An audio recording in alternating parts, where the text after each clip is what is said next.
All right, quick question. What's the one thing you've been avoiding all week? Not the fun stuff. The one thing that keeps popping into your head and then immediately getting pushed away. Yeah, that. Here's the truth most people never hear. Your brain is avoiding it for a reason. And no, it's not because you're lazy or broken. Let me explain. For the longest time, I thought avoidance meant I lacked discipline. If I was smarter, if I was more motivated, if I just tried harder, then I'd finally sit down and do the work. But that logic kept failing me, because the more I pressured myself, the more my brain resisted. And that's when I realized something important. Avoidance is a signal, not a flaw.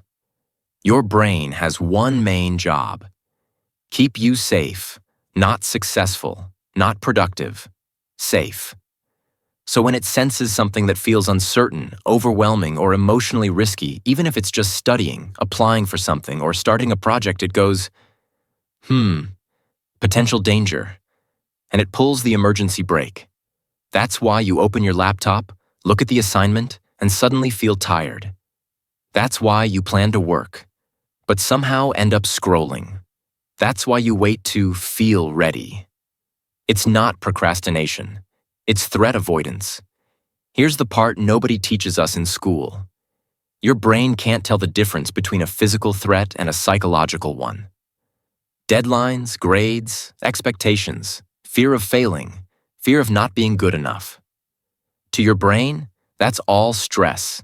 And when stress stacks up, your brain switches modes, from growth mode to survival mode. In survival mode, focus shrinks, creativity drops, long-term thinking disappears. Your brain says, let's just get through today. That's why big tasks feel impossible. Let's talk about school for a second.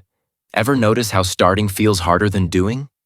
You'll avoid studying for hours. But once you actually start, it's not that bad. That's because the danger wasn't the work. It was the anticipation. Your brain was reacting to uncertainty. Here's something wild. Avoidance doesn't mean your brain is weak. It often means your brain is undertrained. Just like a muscle that hasn't been used, your brain avoids effort it's not used to handling. And when effort drops, brain growth slows. Yes, actual brain growth. When you challenge your brain in a healthy way, it builds new connections. That's neuroplasticity. That's how brain volume increases in areas tied to focus, memory, and emotional control. But avoidance blocks that process. No challenge, no adaptation. So the question becomes, how do we work with the brain instead of fighting it? Here's the shift that changed everything for me.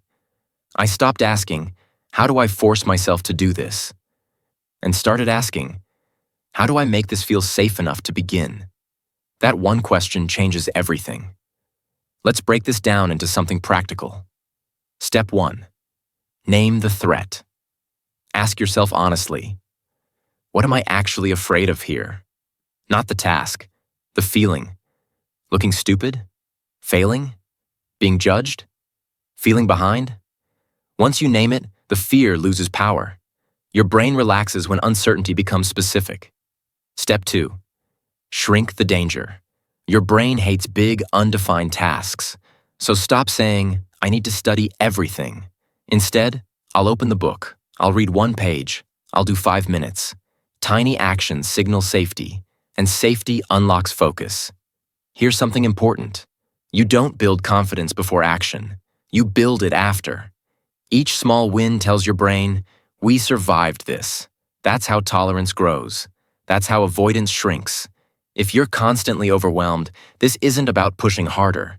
It's about rebuilding trust with your brain. You've probably ignored its signals for a long time, so it learned to shut down. We're reversing that. Step 3. Add gentle stress on purpose. Not panic, not overload.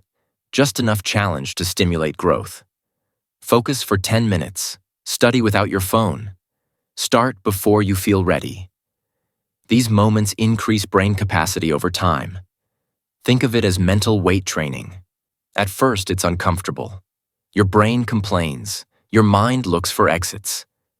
That's normal. That's growth knocking. Don't negotiate. Just stay. Step 4. Recover properly.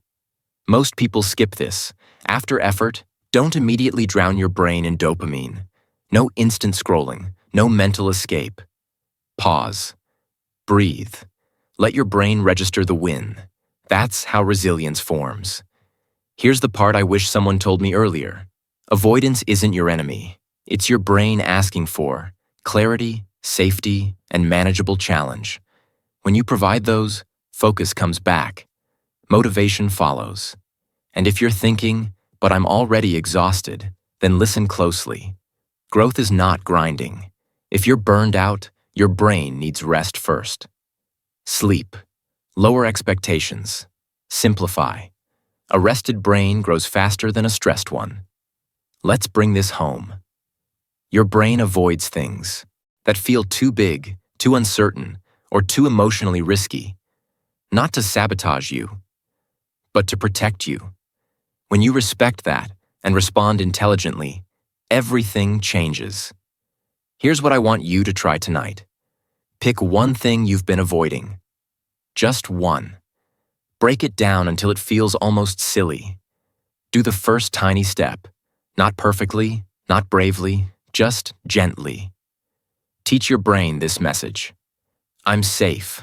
I can handle this. We grow here. That's how you rewire avoidance. That's how you increase mental capacity. That's how you move forward again. You're not lazy. You're learning. Try this tonight, and let's level up together.